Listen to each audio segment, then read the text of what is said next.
1 Samuel 17, 1 et 2. On va lire au nom de Jésus. Nous lisons au nom du Seigneur Jésus. Amen. Les Philistins réunirent leur armée pour faire la guerre. Et ils se rassemblèrent à Soko, qui appartient à Juda. Ils campèrent entre Soko et Azeka, à Éphèse d'Amin. Saül et les hommes d'Israël se rassemblèrent aussi. Ils campèrent dans la vallée des Térébètes, et ils se mirent en ordre de bataille contre les Philistins. Alléluia. Amen. Père, nous sommes reconnaissants de ta bonté et de ton amour, et surtout nous sommes reconnaissants parce que tu nous as permis d'être dans ta maison aujourd'hui. Tu nous as permis de rentrer dans cette année nouvelle. C'est pour cela que nous te disons merci. Papa, aide-nous à comprendre ce que tu as à nous dire ce soir. Nous nous abandonnons entre tes sentiments. Montre-nous, éclaire-nous, donne-nous une vision pour cette année nouvelle qu'on va commencer. Au nom de Jésus. Amen. Amen. Prenez place. Mais bien aimés, l'année dernière, on avait décrété que l'année était l'année de quoi?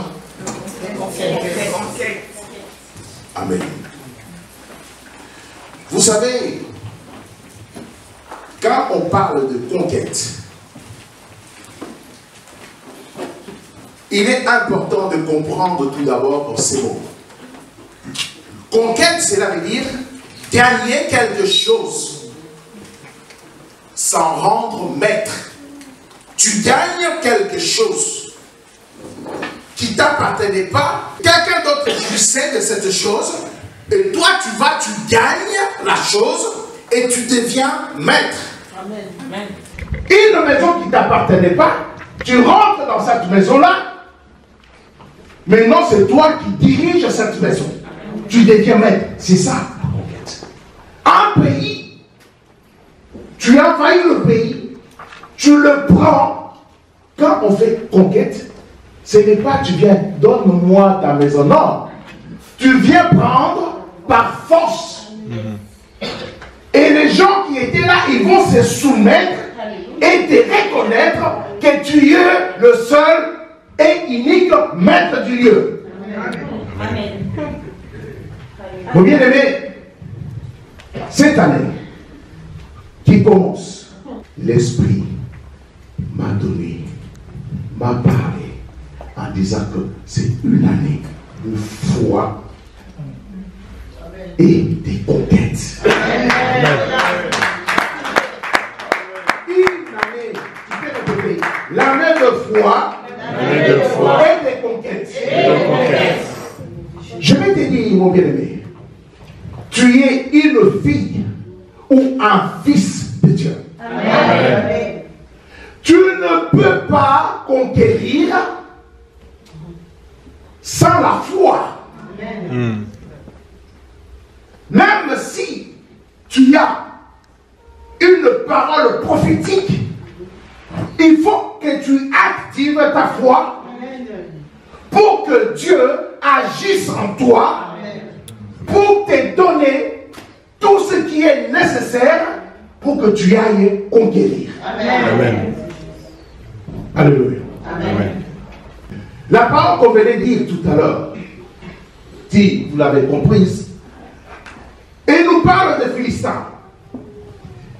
Il dit que les Philistins se sont réunis, ils ont réuni leur armée pour faire la guerre. ils se sont mis en bataille. Donc, ils étaient là. Et l'armée d'Israël aussi était en face d'eux. Ils étaient en bataille. Et celui qui allait gagner, c'est celui qui allait être le maître du lieu. Mais auparavant, quand les enfants d'Israël étaient en Égypte, Dieu les avait dit, vous allez dans le pays que je vous ai donné, où coule le lait et le miel. Tous les peuplades qui sont là, tous les gens que vous trouverez, vous les chassez. C'est ce que je vais vous dire. Ils ont laissé une famille qui s'appelle la famille d'Anak. Dans la famille d'Anak, c'est la famille d'où est sorti Goliath les géants. C'est comme les enfants de Dieu aujourd'hui. Ils ont des petits péchés. Oh, ça c'est un petit péché mignon. Oh, si moi je bois juste un verre, est-ce que j'insulte quelqu'un? Si moi je fume juste comme ça, est-ce que je fais du mal à quelqu'un?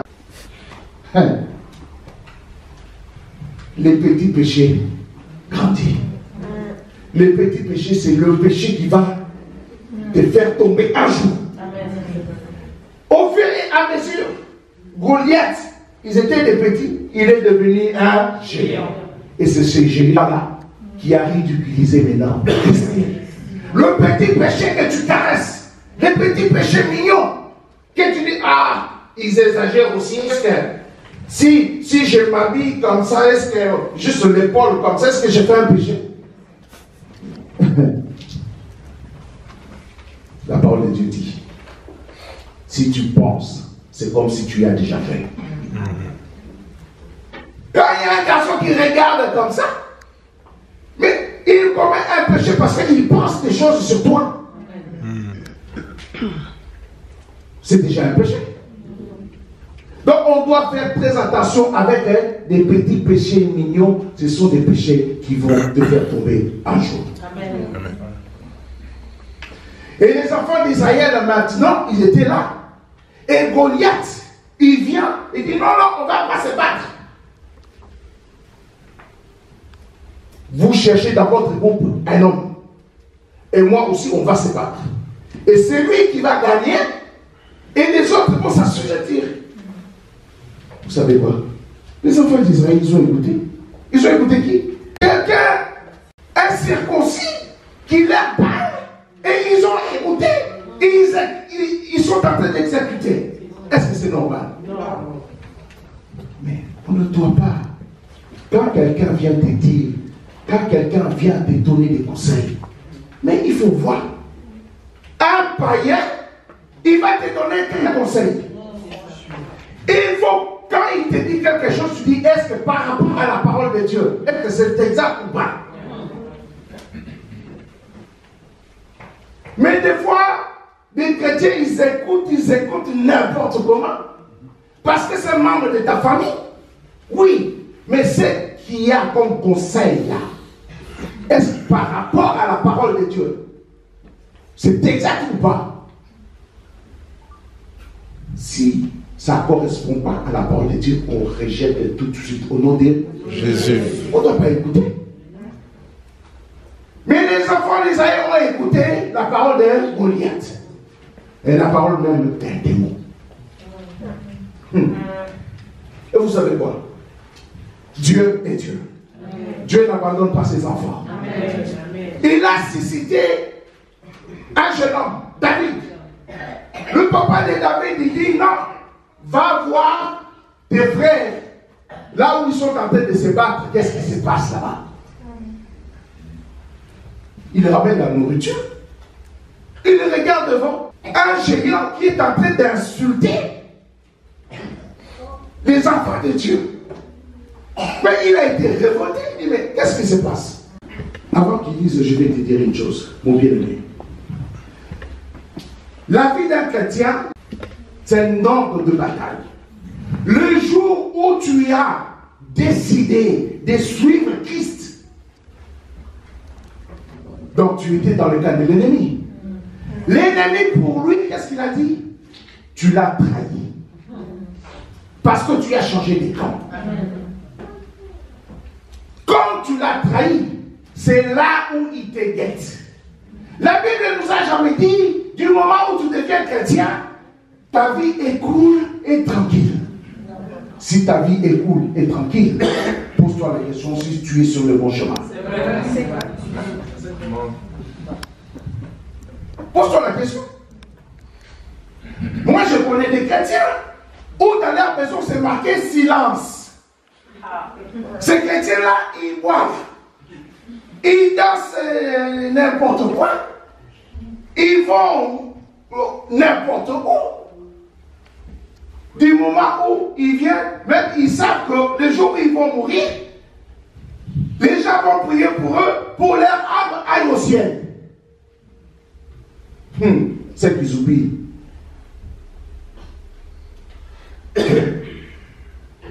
Le Seigneur n'aime pas les désordres. Amen. Le Seigneur n'aime pas les désordres. Amen. On doit vivre selon sa parole. Amen. Il est réservé à l'homme de mourir qu'une seule fois. Après quoi vient le jugement.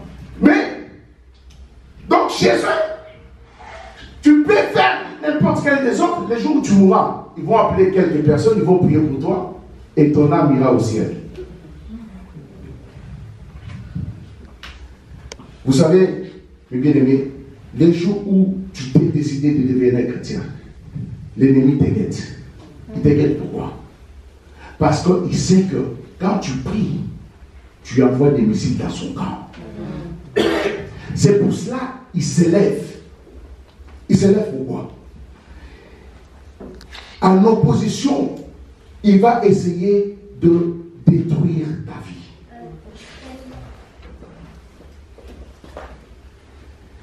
Il va faire tout, comme il est en opposition avec toi, de voler tes bénédictions. Il va faire tout pour affaiblir et décourager ta foi. Il va faire tout, comme il est en opposition avec toi, pour détruire ta vie.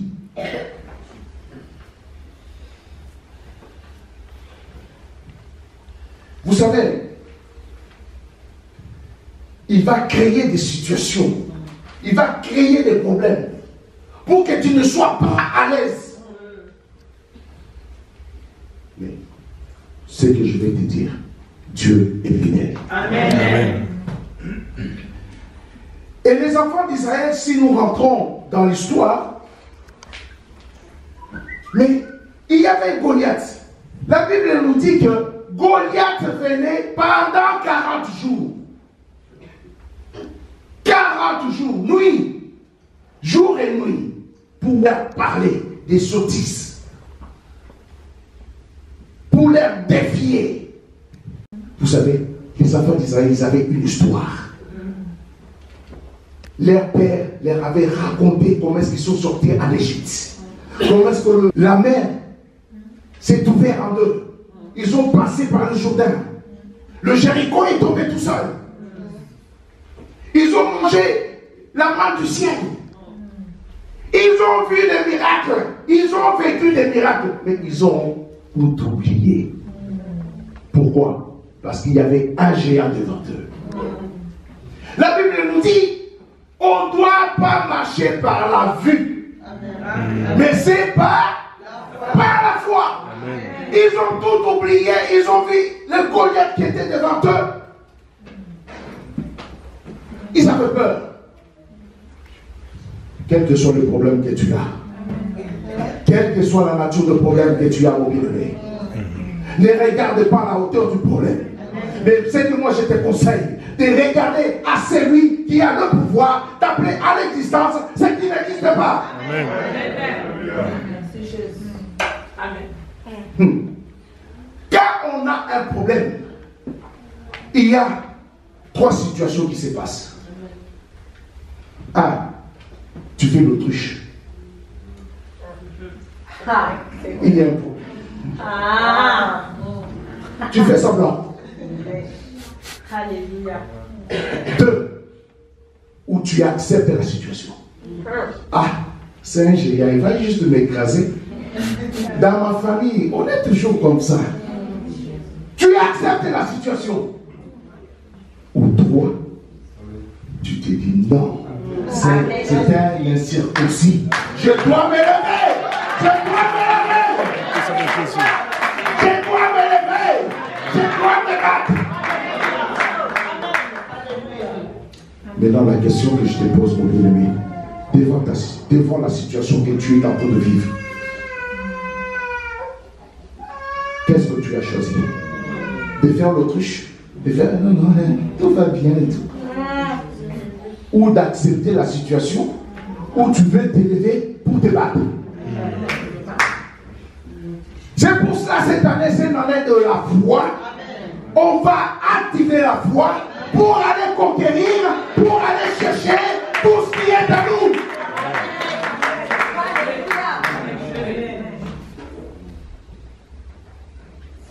1 Samuel 17-16, qu'est-ce qu'il dit? Les Philistins s'avançaient matin et soir et se présenta pendant 40 jours. 40 jours. Maintenant, 24. Verset 24. À la vue de cet homme, tous ceux d'Israël s'enfuirent devant lui et furent saisis d'une grande crainte. Alléluia. Tous ceux qui étaient d'Israël, ils avaient une histoire. Mais quand ils ont vu Goliath, la Bible nous dit, ils ont pris fuite. Et ils ont eu pas de la crainte, mais une grande crainte. Je vais te dire, mon bien-aimé, là où il y a la crainte, il n'y a pas la foi. Et là où il n'y a pas la foi, et Dieu n'agit pas. Comment tu veux que Dieu intervienne dans ta vie du moment où tu as peur? Il est sorcier. Il va te manger. Parce que c'est toi qui lui donnes l'accès pour qu'il te mange. Pourquoi? Entre parenthèses. Quand Pierre et les apôtres étaient dans le parc, ils ont vu l'ombre comme si c'était un fantôme. Oh, fantôme! Il dit, non, c'est Jésus. Il dit, si c'est toi Jésus, dis-moi de venir. Qu'est-ce qui s'est passé? Vous savez que Pierre a marché sur l'eau. Pierre a marché sur l'eau. Mais après, qu'est-ce qui est arrivé? Vous savez qu'il a coulé. Mais pourquoi Dieu? Est-ce que Dieu fait des choses à moitié? Non. Il a dit, viens. Il a marché. Il a senti juste un petit vent. C'est comme toi aussi. Tu pries. Jusqu'il y a quelque chose qui bouge dans ta maison. Donc c'est toi qui enlèves la foi. Quand tu enlèves la foi, toute la protection divine de Dieu n'est plus. Et c'est là où on va te manger. Comment est-ce que tu vas conquérir dans cet état de peur? On nous dit qu'ils ont fui. Et Dieu, il les avait donné la parole en disant que je vous donnerai les pays et vous aurez dominé ce pays-là. Mais du moment où ils ont commencé à avoir peur, la parole de Dieu, que Jérémie dit, je veille à ma parole pour l'accomplir. Mais dans cet état-là de peur, qu'est-ce que vous voulez que Dieu fasse? Quand tu as un problème, tu as peur. Oh, je ne sais pas, et tu as des doutes. Qu'est-ce que tu veux que Dieu fasse? Dieu ne change pas. Amen. C'est nous qui changeons. Donc,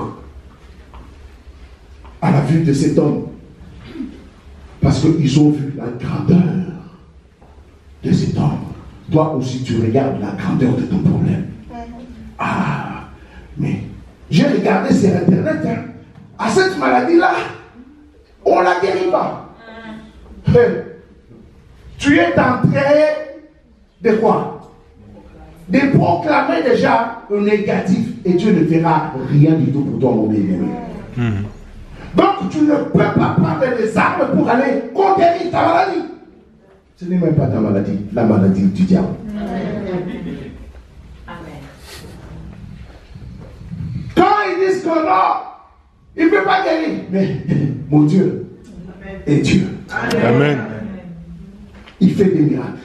Il ressuscite les morts. Amen. À combien plus forte raison, le problème que j'ai, il va juste prononcer un mot, les choses vont rentrer. Non. Active ta foi. Amen. Ce n'est pas parce que la majorité dise oui et que c'est vrai. Dieu, il crée des situations nouvelles. Quel que soit là-bas, oh non, oh là. Non mais c'est des racistes, ils ne prennent pas des noirs là-bas au travail. Mais toi tu es Dieu. Amen. Les patrons ne verront pas ta couleur. Amen. Les patrons ne verront pas ta couleur. Il ne va pas considérer ta couleur. Et tu seras le premier à être pris dans cette entreprise. Amen.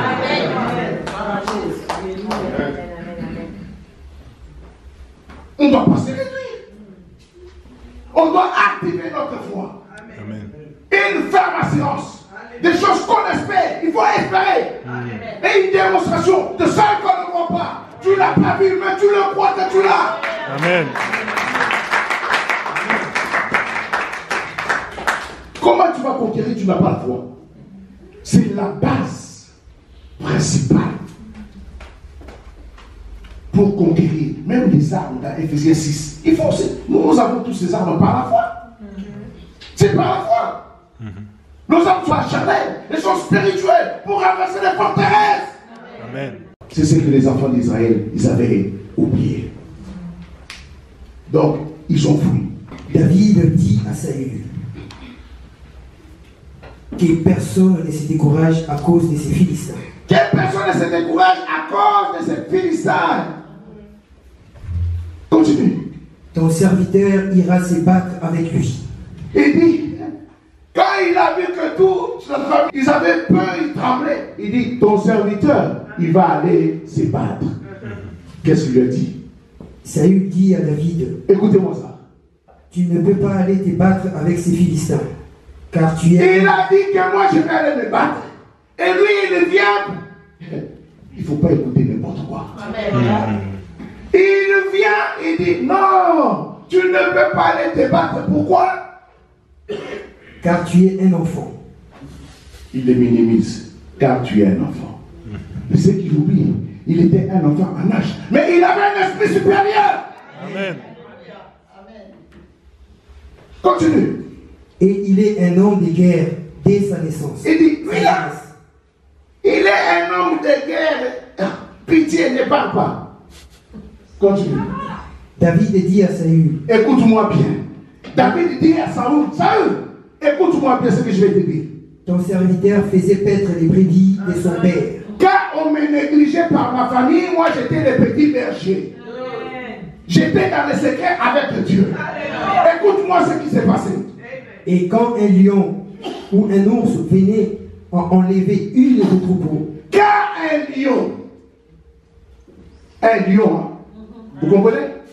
Et un ours venait faire quoi? Enlever, venait voler un de mes troupeaux.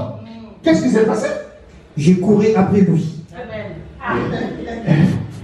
Mais entre un homme et un lion, qui court après l'autre? Qui court après l'autre? Je n'ai jamais vu ça. Moi, je vis que tu le vois là-bas, tu montes dans l'arbre. Mais il dit, moi, je courais derrière lui. Est-ce que vous voyez cette image-là? Un lion. Mais les lions, est-ce que vous essayez un peu d'imaginer qu'est-ce que les lions voyaient? Ils ne voyaient pas un petit homme.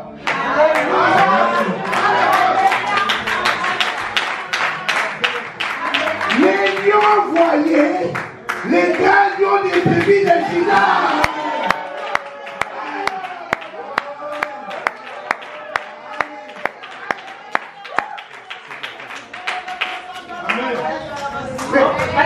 Quand il regardait, les lions voyaient un plus gros lion.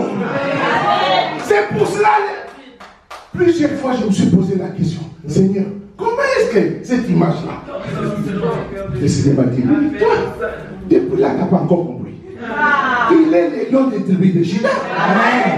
Donc c'est les grands lions,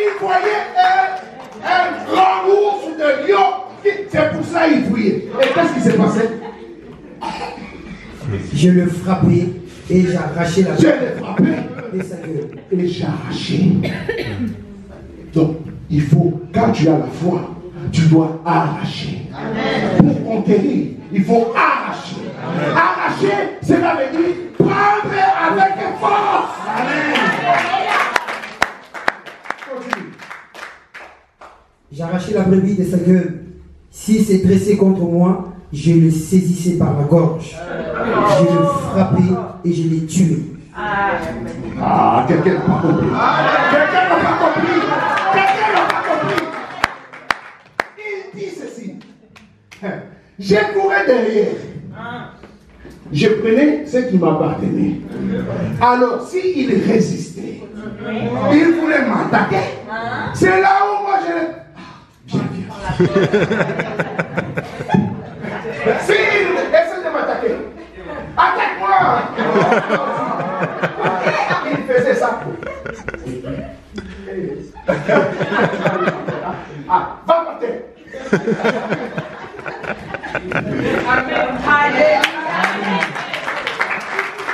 Il lui tenait là.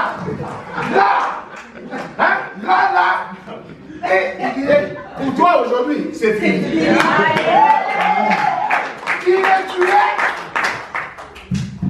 Il est tué. Ce n'est pas parce qu'il venait voler ses brebis. Il est tué parce qu'il voulait l'attaquer. C'est lui qui veut t'attaquer. C'est lui qui veut t'attaquer. C'est lui qui veut t'attaquer. Il a creusé son tombeau. C'est lui qui veut t'attaquer. Il a creusé son tombeau. Au nom de Jésus.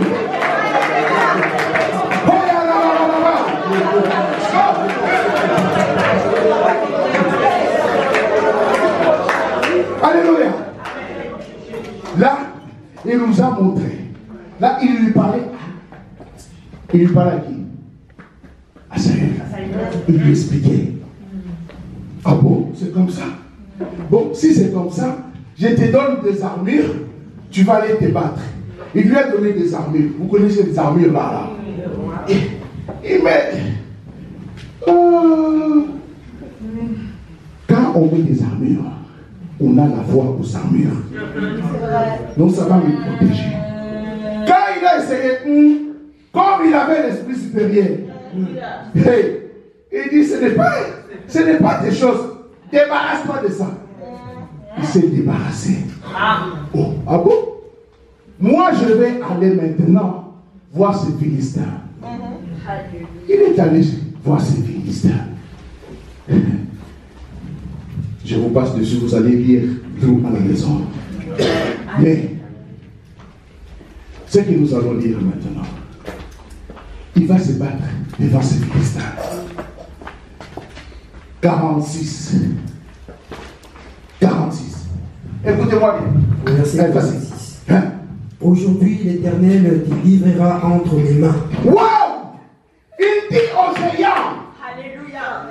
Quel que soit le problème que tu as, tu vas proclamer à ce problème. Aujourd'hui même, l'Éternel va te livrer entre mes mains.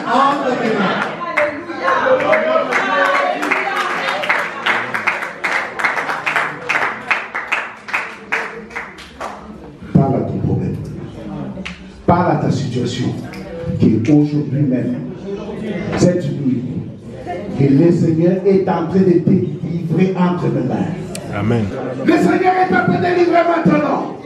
Le Seigneur est en train de livrer. Amen. Amen. Il dit aujourd'hui, continue. Aujourd'hui, l'Éternel te livrera entre mes mains. Je t'abattrai. Ah, il va te livrer entre mes mains. Mais bon, je vais te dire ce que je vais te faire. Je vais te faire quoi? Je t'abattrai. Il va te livrer entre mes mains. Je t'abattrai. Et puis, et je te couperai la tête. Je te couperai la tête. Après, aujourd'hui, je donnerai les cadavres du camp des Philistins aux oiseaux du ciel et aux animaux de la terre. quand entre mes mains, je t'abattrai, je te couperai la tête. Ton cadavre, il n'ira pas au sépulcre, mais je vais donner ton cadavre aux sorciers. Est-ce qu'il le croit? Qui le croit? Qui le croit? Qui le croit? Qui croit que maintenant, que l'Éternel a livré ton problème entre tes mains?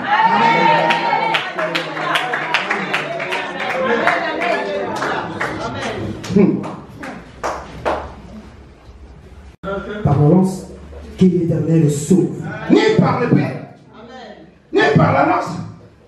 Ce n'est que par quoi? Mais par la foi. C'est pour cela que je te parle, c'est par la foi. Amen. C'est par la foi que tu vas gagner. Amen, amen. Ce n'est pas que oui, le pasteur va te donner un mouchoir, tu vas mettre dans la poche et tout ça. Non, pas ici. C'est la parole. Ah oui.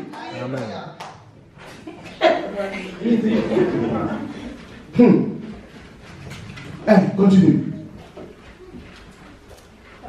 Car la victoire appartient à l'Éternel. Amen. Et il vous livre entre nos mains. Alléluia. La victoire appartient à l'Éternel. L'Éternel est en toi. Le Saint-Esprit, j'avais expliqué. Au commencement était la parole était avec Dieu, la parole était Dieu. Amen. Et il a dit, je serai avec vous jusqu'à la fin du monde. Amen. Il est le Saint-Esprit. Si la victoire est à l'Éternel, donc la victoire est taillée pour toi. Amen. Alléluia, voici les. Là où tu es un conquérant. Dis, je suis un conquérant. Je suis un conquérant. Parce que Christ est à moi. Je suis un conquérant. Christ est à moi. La victoire est à moi. Au nom de Jésus. Au nom de Jésus. Rien ne pourra résister devant moi. Parce que Christ est à moi. Au nom de Jésus. Je terrasse mon problème. Ma situation. Comme David avait terrassé Goliath. Je couperai la tête. Au nom de Jésus. Prie maintenant pour ta situation. Prie pour ta situation. Alléluia.